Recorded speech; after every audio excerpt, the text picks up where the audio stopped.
What's up, everybody? This is Fritz here with my second episode for my channel, Sneakerhead Ambition, and today I'm going to go over the top 3 things that I think everybody should do when starting a sneaker reselling business. All right, the first thing I think that you should be doing though is having an honest talk with yourself, right, about your financial situation, the skills you have right now, the time that you're willing and able to put into this, as well as your tolerance for risk. Now, obviously, the more capital you have, the more options you have. If you want to go and start, get a bot, start botting, trying to get first come, first serve releases, you can, but I would just warn you that I have seen a lot of people come in and out of groups I've been in that have flamed out really quick. If you start putting up money for those bots, proxies, groups, servers, you need to hit or you're gonna run out of money depending on how much money you have.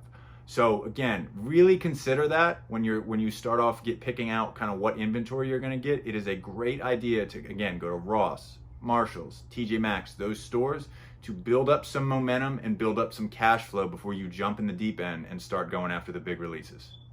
All right, B, join a cook group.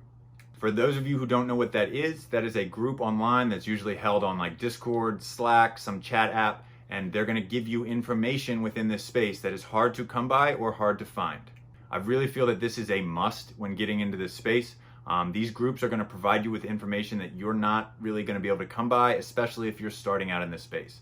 They're gonna give you, the drop days for shoes, the sites that they're gonna drop on, resale predictions for those sites, and some of this that you see on Instagram or Twitter as far as resale predictions are way off, right? You want an accurate understanding of what you're trying to go after and where to go after it. Another big benefit, I think, of being in a group is the fact that you can, be in the space and get experience and maybe get access to things that you would not have gotten access to otherwise. For example, a group could be offering, weekly copies of a bot. They could be offering group buys where you might actually get a copy of a bot, or a raffle where, again, if you just put yourself in the arena, you can win. If you're not in these groups, you're never going to get those opportunities. Like most things in life, with this group, you're gonna get what you pay for.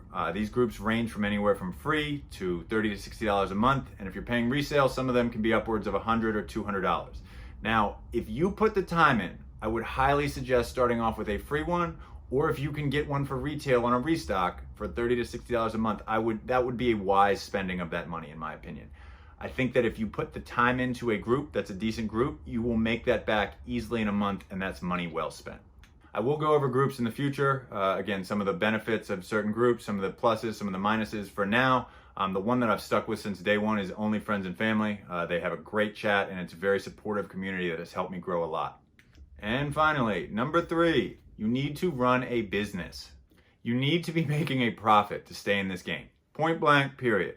This might be obvious to most, but I have, again, seen a lot of people in the groups that I've been in who come in, they hit on drops, but their expenses are way too high. They might not understand taxes. They might not understand selling costs, selling fees on different platforms. You need to have an accurate understanding of how to run a business.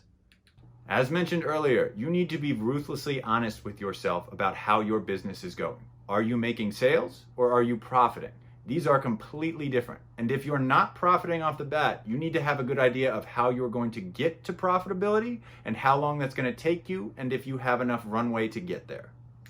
So just a quick review of those 3, right? First, we've got you need to have an honest conversation with yourself about your personal situation. 2, join a cook group. And 3, you need to have the goal of running a business.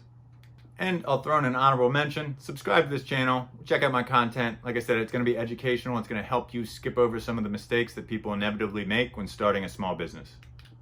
So thanks for listening, really appreciate it. I really think that if you're starting off, you can really benefit from thinking about these 3 things before starting your business. Check back later this week and I'm gonna have a video on sourcing strategies for those stores like Ross, Marshalls, TJ Maxx, and Burlington Coat Factory. Thanks again, and I'll see you next time.